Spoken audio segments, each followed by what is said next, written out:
Hello दोस्तों, कैसे हैं आप? कैसे चल रही है आपकी पढ़ाई?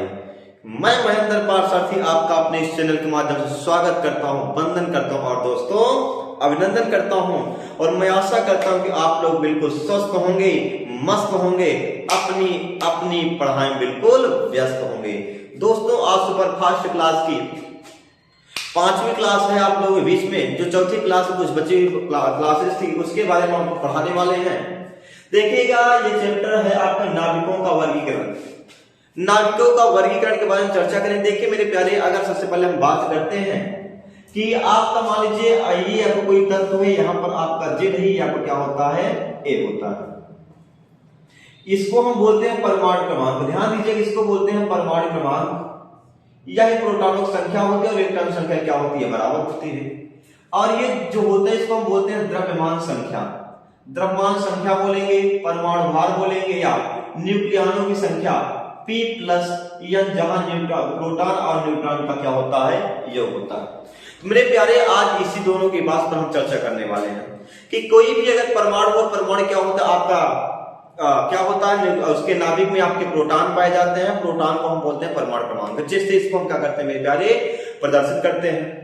और उसके बाद उस परमाणु में जो न्यूक्लियन जो आपका नाभिक होता है, नाभिक में उपस्थित जो न्यूट्रॉन और प्रोटॉनों का योग होता है, न्यूट्रॉनों और प्रोटॉनों का योग होगा, उसको हम बोलते हैं न्यूक्लियन यानी कि द्रव्यमान संख्या।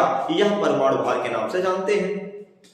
तो उन्हीं परमाणु क्रमांक और परमाणु भार के आधार पर आज हम नाभिक का वर्गीकरण करना सीखेंगे कि आपका नाभिक का वर्गीकरण परमाणु भार और परमाणु क्रमांक के बारे के आधार पर कैसे होगा, इस बात को क्या करना आपको समझना है। तो देखिएगा मेरे प्यारे, अगर हम बात करते हैं कि नाभिकों का वर्गीकरण परमाणु भार और परमाणु क्रमांक के बारे में, इसको 3 भागों में क्या किए, डिवाइड किए। इसका वर्गीकरण 3 भागों में हुआ है।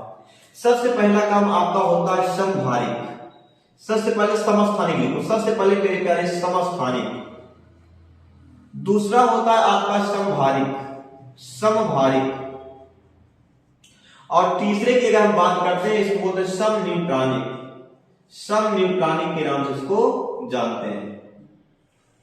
अब देखिएगा, अगर जैसे आप लोगों ने पढ़ा होगा कि hydrogen 1, helium 2, lithium 3, barium 4, boron 5, carbon 7, carbon 8, nitrogen, ऐसे करते करते आप लगातार इसको क्या किए, पढ़े होंगे। तो यहां पर बताया कि हाइड्रोजन एक ही होता परमाणु क्रमांक, यानी क्या होता परमाणु क्रमांक, अर्थात जो आपका हाइड्रोजन है, हाइड्रोजन पहले स्थान पर है, हीलियम आपका है दूसरे स्थान पर। यानी कि जो ये परमाणु क्रमांक है, परमाणु क्रमांक की उसके स्थान को प्रदर्शित करता है कि वो तत्व कहां पर है। तो वही बात आपको यहां समझना, समस्थानिक का मतलब मेरे प्यारे समान स्थान। क्या होगा इसका मतलब, समान स्थान। और वही चीज यहां पर देखेंगे तो समभारिक समान भार, इसको बोलेंगे समान भार। और सम न्यूट्रॉनिक इसको बोलेंगे मेरे प्यारे समान न्यूट्रॉन। इन्हीं दोनों सभी चीजों के बारे में हम चर्चा करके इसका क्लासिफिकेशन अच्छी तरीके से समझेंगे कि इसको हम कैसे क्या करेंगे, कैसे इसको हम समझें और इसकी विशेषताएं क्या हैं, इसकी कमियां क्या हैं और इसको पढ़ना हमारे लिए क्यों अनिवार्य है। तो आप लोग इस वीडियो को अंत तक देखिएगा और हर एक पॉइंट को आपको मैं बेहतरीन प्रकार से समझाने का प्रयास करूंगा। अब मेरे प्यारे, सबसे पहले हम देखेंगे कि समस्थानिक जिसको हम इंग्लिश में आइसोटोप्स के नाम से जानते हैं। देखिएगा, जो आपका समस्थानिक होता है, यह कहा जाता है किसी एक ही तत्व के ऐसे विभिन्न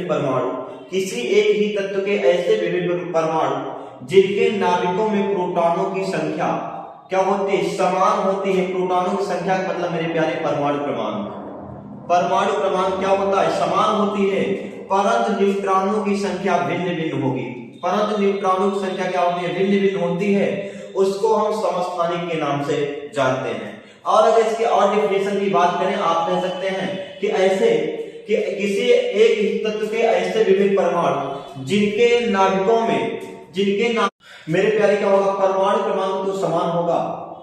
परमाणु क्रमांक समान होता है, लेकिन अगर न्यूक्लियन की बात करें या परमाणु भार की बात करें या द्रव्यमान संख्या की बात करें, वो क्या होता है, भिन्न भिन्न होता है। वो क्या होगा, भिन्न भिन्न होगा, क्योंकि आपका A बराबर होता है P प्लस N, A बराबर होता है P प्लस N। अगर प्रोटॉनों की संख्या बराबर है लेकिन न्यूट्रॉनों की संख्या क्या होती है, अलग अलग होगी, तो जाहिर सी बात है जब दोनों का योग होगा आपकी द्रव्यमान संख्या जो होगी क्या हो जाएगी, अलग अलग हो जाएगी। मान लीजिए कोई एक आपका तत्व X है, इसका परमाणु क्रमांक Z है और इसका द्रव्यमान मान लीजिए मेरे प्यारे आपका दिया गया है A1, A दिया गया A1।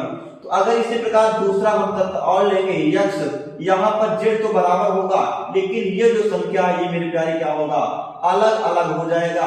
यही आपको क्या होगा, समस्थानिक के नाम से जाना है। जैसे कुछ एग्जांपल है हाइड्रोजन की, आपके 3 समस्थानिक होते हैं 1H1 1H2 1H3, यानी यहाँ देखिए ये वाली संख्या परमाणु क्रमांक सभी के आपस में क्या होंगे, बराबर हैं। लेकिन अगर द्रव्यमान संख्या या परमाणु भार या न्यूक्लियनों की संख्या देखेंगे तो सबका क्या है, अलग अलग है। उसी प्रकार ऑक्सीजन में तीनों परमाणु क्रमांक बराबर है लेकिन द्रव्यमान संख्या क्या है, अलग अलग है। नियान की बात करें, क्लोरीन की बात करें, यूरेनियम की बात करें, सभी में देखिए जो आपका परमाणु क्रमांक मेरे प्यारे प्रोटॉनों की संख्या जो है समान है, लेकिन न्यूट्रॉनों और प्रोटॉनों की जो संख्या मेरे प्यारे वो हमेशा क्या है, अलग अलग। अर्थात परमाणु क्रमांक इसका परमाणु भार क्या है मेरे प्यारे, सबका अलग अलग होता है। अब मेरे प्यारे देखिएगा जैसे आपका टिन हुआ, टिन की बात करते हैं, टिन के आपके 10 समस्थानिक और क्रिप्टॉन की अगर बात करते हैं तो क्रिप्टॉन के मेरे प्यारे 6 समस्थानिक होते हैं। एक बात याद कर लीजिएगा कि किसी परमाणु के जो नाभिक होते हैं उसमें क्या परमाणु होते हैं, उसमें जो आपका प्रोटॉन होता है प्रोटॉनों की संख्या के बराबर इलेक्ट्रॉन होते हैं। अर्थात हम कह सकते हैं परमाणु के अंदर इलेक्ट्रॉनों की संख्या प्रोटॉन की संख्या आपस में बराबर होती है।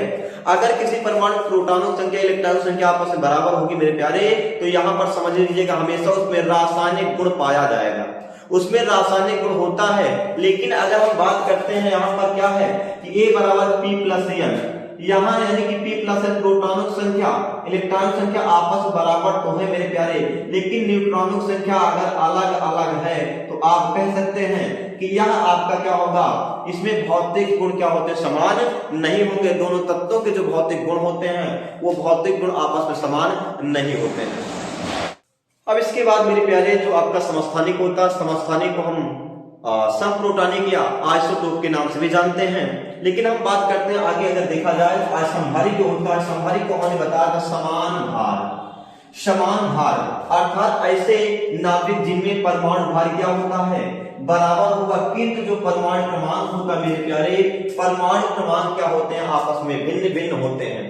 या हम यूं कह सकते हैं कि ऐसे नाभिक जिनमें न्यूट्रॉनों की संख्या क्या होती है, समान होगी, न्यूट्रॉनों की संख्या समान होगी, या यूं कह सकते हैं न्यूक्लियनों की संख्या बराबर होगी लेकिन परमाणु क्रमांक प्रोटॉनों की संख्या क्या होती है, अलग अलग होगी। हम ऐसे परमाणु के नाभिक को क्या बोलते हैं, हम बोलेंगे समस्थानिक के नाम से जानते हैं।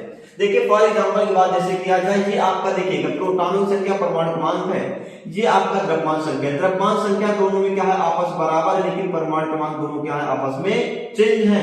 अब वही कंडीशन यहाँ देखिए इसमें भी और इसमें दोनों में जो देखा जाए द्रव्यमान संख्या बराबर, लेकिन परमाणु क्रमांक आपस में क्या है, बराबर है, अलग अलग है। परमाणु क्रमांक यानी होता है Z बराबर Z, और इसे बोलते हैं P बराबर P और E बराबर E। सेम आपका कंडीशन यहाँ भी देखिए, दोनों आपस में चेंज है लेकिन ये दोनों क्या है, आपस में बराबर है। एक बात मेरे प्यारे याद कर लेना, अगर प्रोटॉनों की संख्या अलग अलग है तो इलेक्ट्रॉनों की संख्या भी क्या होगा मेरे प्यारे, अलग अलग ही होगी। और अगर इलेक्ट्रॉनों की संख्या अलग अलग है, जाहिर सी बात है दोनों जो आपके ऐसे नाभिक जो परमाणु के जो नाभिक होंगे उनके जो रासायनिक गुण होंगे, रासायनिक गुण क्या होंगे, हमेशा अलग अलग होंगे। लेकिन बात किया जाए जब न्यूट्रॉनों की संख्या समान होगी तब उनका जो भौतिक गुण होता है, भौतिक गुण आपस में क्या होते हैं, समान होते हैं। बेहतरीन बात समझिएगा कि अगर रेडियो एक्टिव पदार्थ है, यहां से क्वेश्चन आपके पेपर में पूछा गया था 2 बार, क्वेश्चन कहा गया कि किसी रेडियो एक्टिव पदार्थ में हम बीटा का क्षय कर दें, बीटा का उत्सर्जित कर दें, तब वहां पर आपका समस्थानिक मिलेगा, समभारिक मिलेगा या समन्यूट्रॉनिक मिलेगा। तो आप लोग समझिएगा कि रेडियो एक्टिव नाभिक में अगर बीटा का उत्सर्जन होता है तो वहां पर आपका क्या प्राप्त होगा, समभारित प्राप्त होगा, क्योंकि जो बीटा होता है 1b0, यानी कि इसके द्रव्यमान संख्या में कोई परिवर्तन नहीं होगा, लेकिन उसके परमाणु क्रमांक में क्या होता है, परिवर्तन हो जाता है। अब लास्ट अगर हम देखेंगे सम न्यूट्रॉनिक, समान न्यूट्रॉन, यानी कि जब न्यूट्रॉनों की संख्या क्या हो, समान हो। ऐसे नाभिक जिनमें केवल न्यूट्रॉनों की संख्या समान होती है उसको हम क्या बोलेंगे, सम न्यूट्रॉनिक बोलेंगे। और मेरे प्यारे आपको पता होगा कि अगर आपका होता परमाणु भार बराबर प्रोटॉन प्लस न्यूट्रॉन, अगर न्यूट्रॉन की हम चर्चा करते हैं तो परमाणु क्रमांक से अगर हम प्रोटॉन को घटा देंगे तो आपका न्यूट्रॉन मिल जाएगा। ये आपका परमाणु द्रव्यमान संख्या है, यानी कि A है, और ये प्रोटॉन संख्या यानी कितना मेरे प्यारे, 3 है। जब इसको घटाएंगे कितना मिलेगा, 4 मिलेगा। वही कंडीशन इसमें होगा, अगर इसमें से हम इसको घटा देंगे तो जो आपका मिलेगा कितना, 8 में 4 गया 4, ये भी 4, ये भी 4, न्यूट्रॉनों की संख्या क्या है, आपस में बराबर है। अब देखिए 3 में से 1 गया आपका मेरे प्यारे 2 होगा, 4 में से 2 गया कितना हो गया, जो दोनों न्यूट्रॉनों की संख्या क्या है, समान है, अर्थात सम न्यूट्रॉनिक है। वही कंडीशन इसमें है, अगर हम 23 में से 11 को जब घटा दें तो आपको मिलता है 12, और 24 में से जब 12 घटाएंगे कितना मिल जाएगा, 12, अर्थात दोनों में क्या है, न्यूट्रॉन संख्या समान है, अतः यह क्या मिलेगा, आपका सम न्यूट्रॉनिक कहलाएगा। तो आई होप, मुझे आशा है कि आपको समझ में आया होगा। और मेरे प्यारे आप सभी लोग डेली लाइव क्लास 7 बजे जरूर जुड़िएगा, और मिलते हैं आपको अगले नेक्स्ट क्लास में। तब तक के लिए जय हिंद।